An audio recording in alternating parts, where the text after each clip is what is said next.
The situation surrounding PECCO Bagnaia is growing increasingly worrisome. A failure in the sprint race, culminating in a crash during the main race in Australia with just 4 laps to go, has pushed him to breaking point. No longer staying silent, PECCO has pointed directly to the root of the issue, problems with his bike that he feels the team has ignored. Before we dive into what's really happening behind the scenes, make sure to give this video a like and subscribe so you don't miss out on daily updates. What's PECCO been complaining about? He's spoken out about severe vibrations and handling difficulties with his Ducati Desmosedici. Imagine riding a bike at over 300 km/h, only for it to feel like it's trying to wrench itself free from your grip. That's what PECCO is dealing with. He's been forced to close the throttle, a fatal move when chasing victory, just to keep the bike upright and balanced. The critical point, PECCO revealed that the same vibration issue has been reported since the sprint race, possibly even earlier. His criticism is strikingly candid. He feels his reports, which concern the crucial rider feel for the bike, haven't been taken seriously, or at the very least, the solutions provided have failed to work. In a sport where victory margins are measured in thousandths of a second, ignoring the lead rider's concerns about bike feel is a fatal risk. This isn't just a technical issue, it's a crisis of trust that threatens to fracture the vital bond between rider and engineer. Trust is the fuel that drives a rider to push the limits.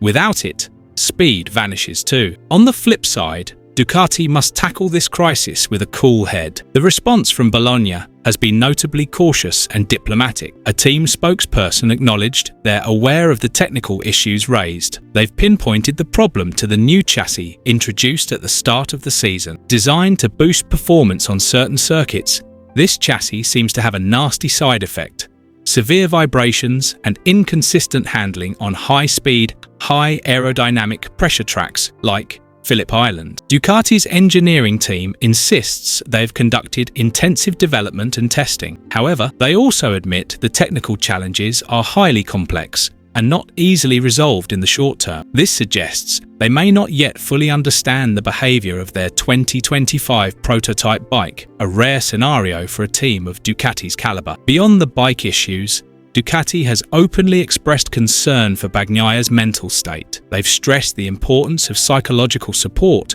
to keep PECCO calm and focused, acknowledging that a champion's mindset is as critical as the bike's performance. This is an implicit admission that technical frustrations are starting to erode their star rider's mentality. This issue now transcends mere bike setup. It's a matter of team politics and the future of the championship fight. Repeated failures are eroding Bagnaia's lead in the standings. Every lost point is an opportunity seized by his rivals. If these technical and trust issues aren't resolved soon, internal tensions could tear the team apart. Ducati must tread carefully. Losing the confidence of their lead rider could spark major upheaval, contract or no contract. This brings us to the juicy internal rumours. Ducati is reportedly planning a major update to the Desmosedici. This update is expected to be a radical fix for the chassis vibration issues and is slated for release ahead of the crucial Suzuka and Sepang races. These races will be make or break for Bagnaia's season and for team management. If this update succeeds,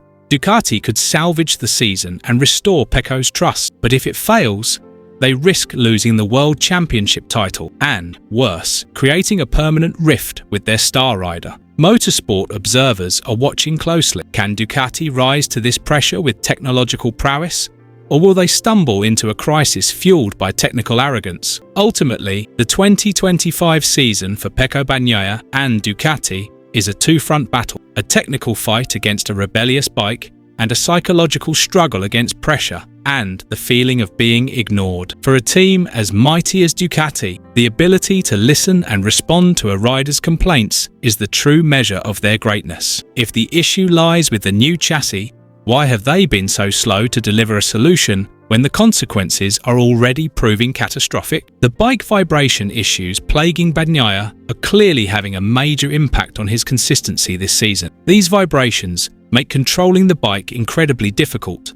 forcing the rider to hold back and ease off the throttle just to maintain balance. This naturally hampers Bagnaia's ability to perform at his full potential, despite his clear capability to compete at the front. When confidence wanes due to technical problems, race results inevitably suffer. If Ducati fails to address these technical issues swiftly and thoroughly, the long-term risks go beyond just on-track performance. It could damage the team's reputation and morale. Losing a lead rider like Bagnaia due to technical frustrations is a real threat that could weaken Ducati's structure moving forward. They must ensure their rider feels supported to avoid the temptation of a move to another team. Managing the relationship between Ducati and Bagnaia is critical amid the intense pressure of today's competition. Open and responsive communication to address rider complaints must be a priority for management. Providing a sense of trust and mental support is as vital as fixing the bike technically, ensuring Bagnaia stays focused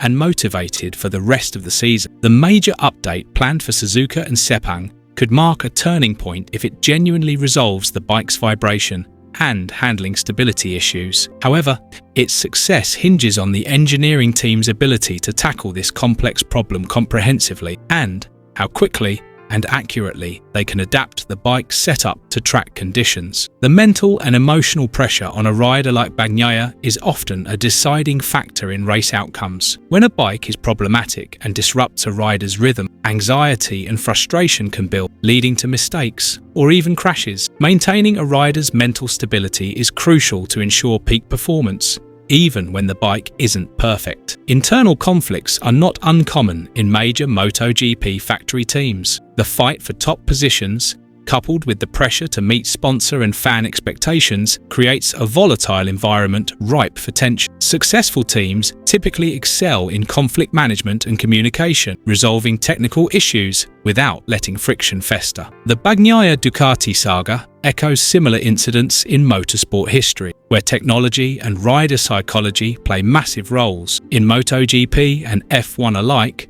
new technology often brings adaptation challenges, and a team's success depends on how swiftly they respond.